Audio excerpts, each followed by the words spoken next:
Salute, Goodbreads. Welcome to the Mr.Goodbread reaction channel, where we learn how not to be a dummy from some well-paid dummies. We watch and follow these stars, celebrities, and entertainers, so we know how the broke folks in our community is going to behave. And just as promised, I have that cross-examine hot off the press. So without any further ado, let's get straight on into that, uninterrupted, just a little bit edited for YouTube's sake. But this is everything, guys. What you're about to hear is the full cross-examination testimony given by Cassie Ventura today from beginning to end. Ms. Ventura, you loved Mr. Combs, correct? I did. For 11 years, you took care of him. In some ways. You called him larger than life. I did. Others called him Diddy or Puff Daddy, but you called him Sean, right? Yes. You knew a version of him the rest of the world couldn't see, right? At this moment, the prosecution objected but was overruled. In ways. You kept coming back to him for 11 years? I wouldn't say coming back. You believed he loved you too. I did believe he loved me too. So when he cheated on you, it hurt. Not every time.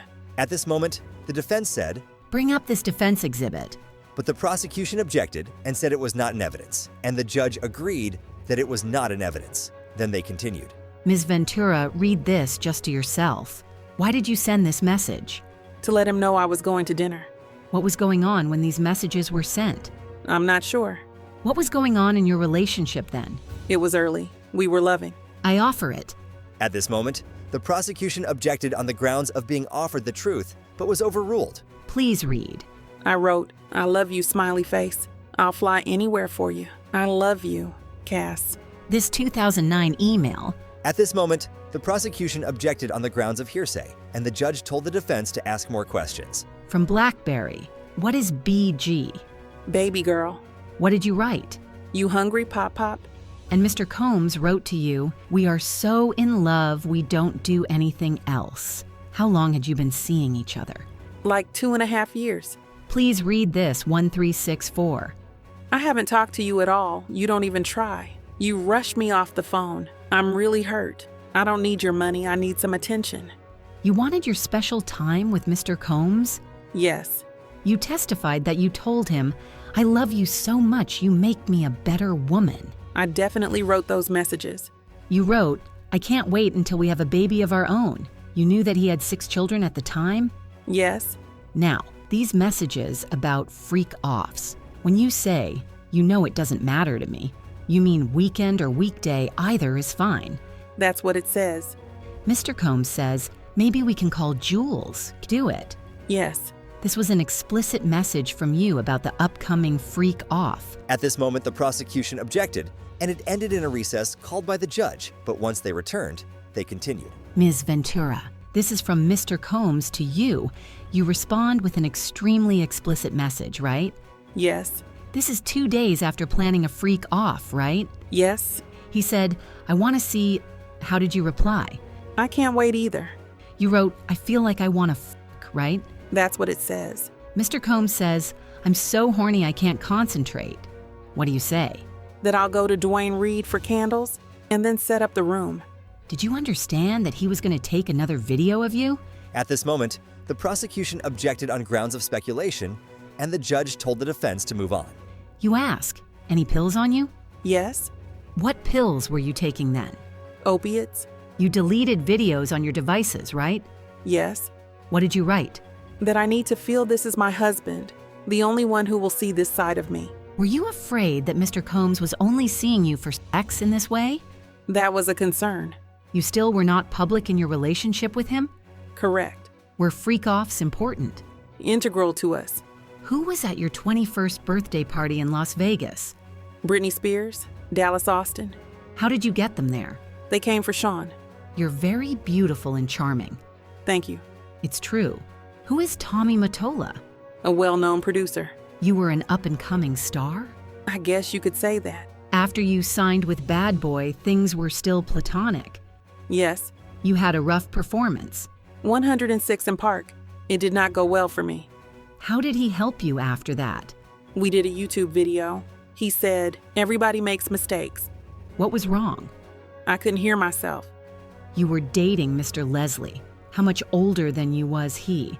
10 years. Then you traveled to Miami with Mr. Combs. The flyer of the event was just a cover to spend time with Mr. Combs, right? That's true. You had a tattoo of Mr. Leslie's initials on your body, right? Yes. How many tattoos did you have then? At this moment, the prosecution objected on the grounds of relevance. The judge overruled it and said, but let's keep it moving. 3. The one on your arm? No regrets. Mr. Combs taught you how to do oral sex. He did. Look at this. Tell me when you're ready. Can you read it? You can read it. It's making me laugh. It's from 2007. You wrote, I feel protected. You are sweet. You wrote, I see that Carrie is better fitting for you. I'm hurt that you think I'm malicious. You're very important to me. Cass. What were you trying to convey? It's like a journal entry. You discussed Carrie Morgan. Did you think Mr. Combs was attracted to her? There was a point in the very beginning. Did that complication carry on in your relationship? Not really. Carrie was just always with us. I'd like to start asking about freak-offs. Sometimes you wore a wig and a mask? Yes. The general public did not know. At this moment, the prosecution objected, and the judge told the defense to rephrase the question. No one knew until November 2023 in the public. Yes. Fair to say his career was ruined after your lawsuit? I can understand that. Let's read these messages. Mr. Combs wrote, when are you on your period? No, now. What you be thinking about when you horny? Ms. Ventura, if you don't want to read the answers, I can read them. Thank you. The O has lots of oohs after it, right? Yes. After a freak off, you'd make love with Mr. Combs? Yes. Your period, Mr. Combs is asking when you're on it, right? Yep. He's asking in the context of when to meet up and have sex. Looks like it. Sometimes you watched him with a female? 2 or 3 times. Did you talk with Mr. Combs about the swingers lifestyle? Then no one talks about it. Were you keeping freak-off secret from your friends? Yes. His assistants help him? With everything. Would you remember if an assistant came in during one of your sessions with an escort? Not necessarily. I was high. So you don't remember much. I had my privacy invaded a lot during that relationship. This is from July 2012. You say to Mr. Combs, I'm horny and bored. This was after a freak off, right? There are a lot of texts here. At this moment, the prosecution said, I would ask that the witness be allowed to read the entire document. then the judge asked how many pages. The defense said, 8. then the prosecution said, We don't have a copy for the witness. so the defense said, We'll show it on the screen. so it was shown, but not in the public gallery. You said Mr. Combs often My stepmother threw boiling water on my face, melting away my beauty, leaving me scarred, so the whole town put you down, but he also sent you encouragement and called you a queen, right? Yes. At this moment, the judge asked for a sidebar, then continued. What would trigger Mr. Combs' incessant calls to you? Anger. Doubt about where I was. If he suspected you of cheating, he'd call you incessantly That was one of the reasons. because he thought, At this moment, the prosecution objected, and it was sustained. do you believe Mr. Combs has good taste? I think he does. He's had an impact on fashion. People like his style. Sean John. Did you consult with him on your look? Sometimes I got advice I didn't ask for. He still ran his companies even while having all these freak-offs, right? He did. What was he addicted to? Success. What substances? Opiates? Yes, he told me, and I saw it. Did Mr. Combs' mood depend on whether or not he was withdrawing from opiates? He was more irritable, I would say. What other drugs was Mr. Combs addicted to? At this moment, the prosecution objected on the ground of no foundation, but the judge said, I'll ask if I want the grounds, then sustained and said to rephrase it. What was his drug of choice? Ecstasy or MDMA. Opiates daily? When he was doing them. You saw him withdraw. Yes. Let's turn to GX411.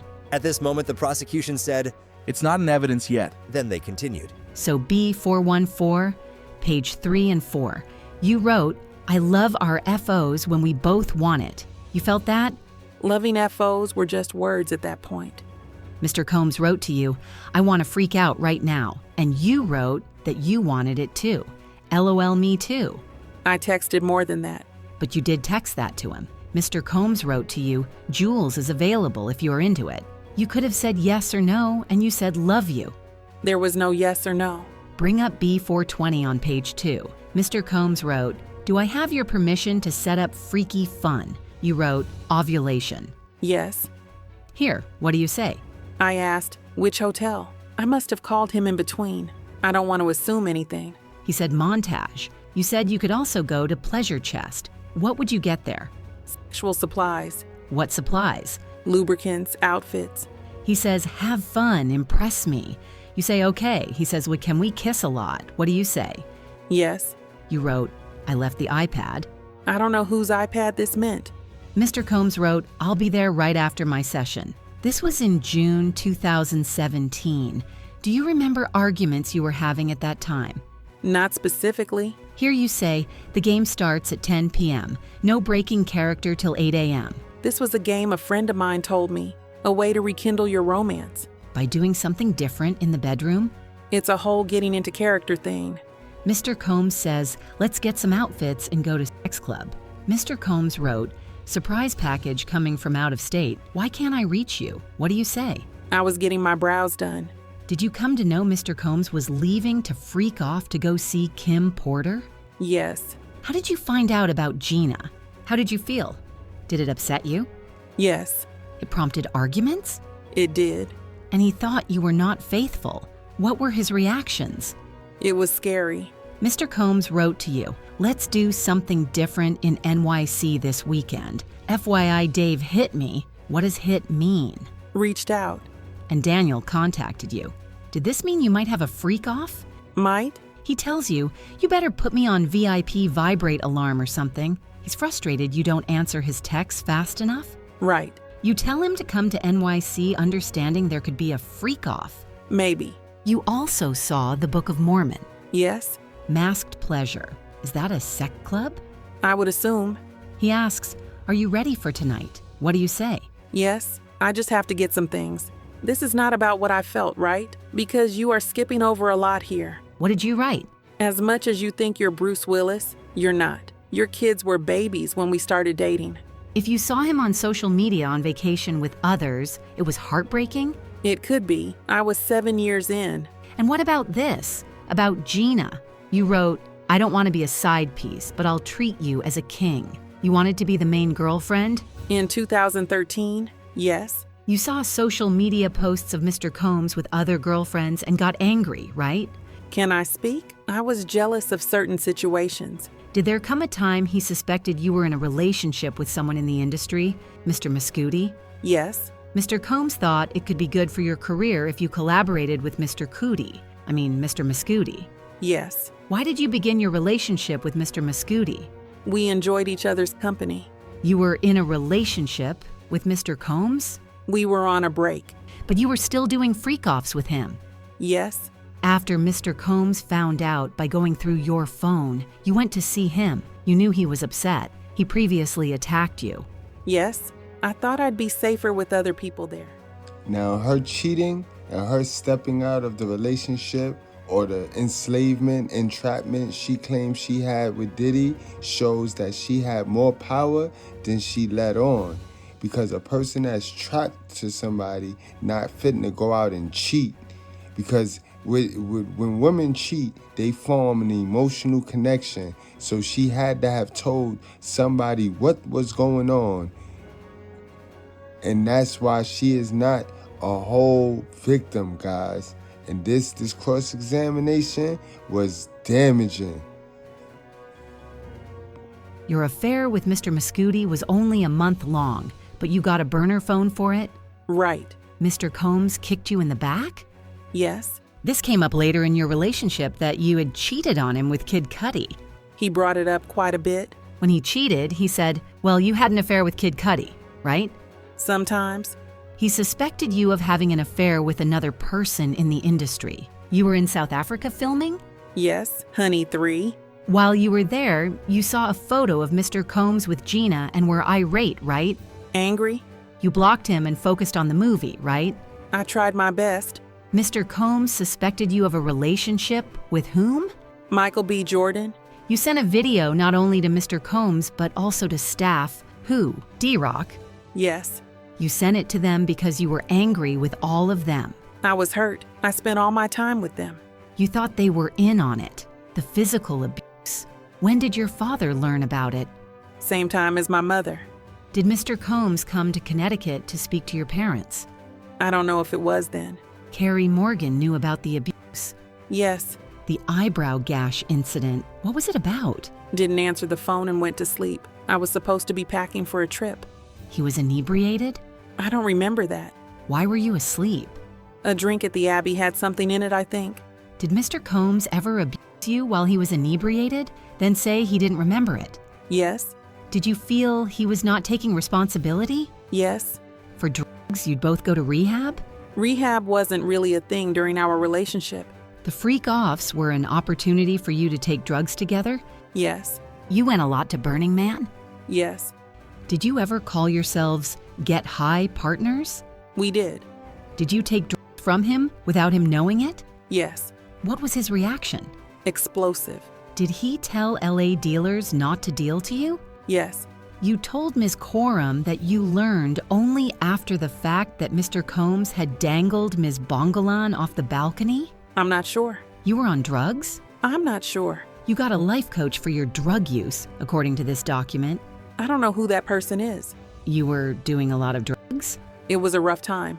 You tried to get into a rehab, the Golden Door. It was a spa. There was a time I lost all sense of smell and taste and woke up in a hospital with an IV in my arm. I tried then to get help. The time after San Bernardino, you learned that he had overdosed. A very strong opiate, yes. Were you ever not addicted to painkillers? We took Ibogaine.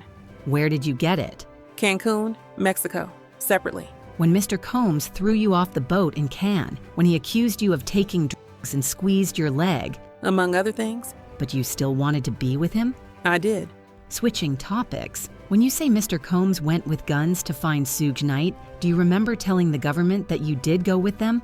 No. Let me show you. At this moment, the prosecution said, Just for the parties. then they continued. I did not go with them, so I don't think I said that. You also did with Ms. Morgan, right? Yes. Do you recall telling the government that you did not see what he did, hitting her in the head with a wooden hanger? I saw the hanger. I saw he was angry that I was doing drugs with Carrie. This broke up your 17-year friendship with her? It did. Did you tell Mr. Combs about your relationship with your now husband? No. Ms. Morgan sued you and Mr. Combs. Made a demand. And you paid part of that? I did. And you haven't spoken with her since? Maybe one text. That was the relationship ender? Yes. You would heat up the baby oil? Yes. Now, is this from the day before the Intercontinental Hotel incident? At this moment, the prosecution said, This is a long document. We need time to read it. so they took a break. Is this from March 4th? At this moment, the prosecution said, With UCT time, it is March 3rd. then continued. Okay, Mr. Combs refers to accessories. For the premiere. You sent him an explicit message? Yes. He responded with with a number of M's. He wrote, "Too bad you have to work, LOL." He did. You ask him, "Are you feeling better?" Then he's discussing bodily function. Yes. Could we just clarify what time these messages are really from with the UCT? At this moment, the prosecution said, There's a stipulation on that. and this document was shown. You can pause to read it if you want. Then they continued. Mr. Combs went to your premiere lunch at the London Hotel? He did. Then he says, "I just got out of a spiritual therapy session." I asked, how did it go? He said, "It's a process. This is leading up to the hotel incident." You say, "Baby, I want to FO so bad." You were asked in your direct and said you didn't want him to ruin your premiere. Sure. Mr. Combs says, if we start at 7 p.m. and go until 4 a.m., you can get enough rest after. Yes. He's saying it'd be a shorter than usual freak off? That's how I would understand it. What do you say? Carrie is here. We can't do it at my house. You say, "That guy is sick. I'm not going to ask you what you meant." So you were turning to Johnny. Was he a dancer or an escort? We hired him as a dancer, but he did what an escort does. Do you remember the beginning of this freak off in the Intercontinental? Not really. The drugs were bad MDMA, right? I have no idea. At this moment in court, the trial session was wrapping up for the day. The judge looked at the time and addressed the jury. "It's 5 o'clock, jurors. You may go home. Do not look up anything about the case." As the jurors stood to leave, the judge formally dismissed them, reminding them of the rules. Then the judge addressed Cassie Ventura, who had just completed another day on the witness stand. Thank you, Ms. Ventura. No discussions with the government. We'll see you tomorrow. Cassie then left the courtroom. Once the jury and witness had exited, the judge turned back to the attorneys to get a sense of how much longer this part of the trial might last. Judge, how much more? Combs' attorney Estevao responded, "Let me check." Then AUSA Johnson added that the government expected about 30 minutes of redirect examination for Cassie Ventura the next day. Combs' lead counsel, Agnifilo, chimed in to say, "We'll figure it out tomorrow." The judge reminded the prosecution to have their next witnesses ready, asking who was expected next. The government responded, "Don Richard." Before officially closing the day, the judge added, "If there are more issues, someone needs to email the court." This was likely in reference to prior concerns or disputes that had come up off the record or off docket. Finally, with no further issues raised, the judge announced, "Court adjourned." That was it for today. Man, yo, this joint is heating up and we gonna follow it. So guys, let me know what you think about Cassie's cross-examination. Did it help her or did it hurt her? Or do it even matter? Because Diddy going down any way you put it, guys. Let me know what you guys think in the comment section. Like, share, subscribe. Also, hit the video that's going to pop up right here. This is day 1 and day 2 of Cassie's testimony against Diddy. Man, listen at your own risk. That's all I'm going to say. I'll see y'all later.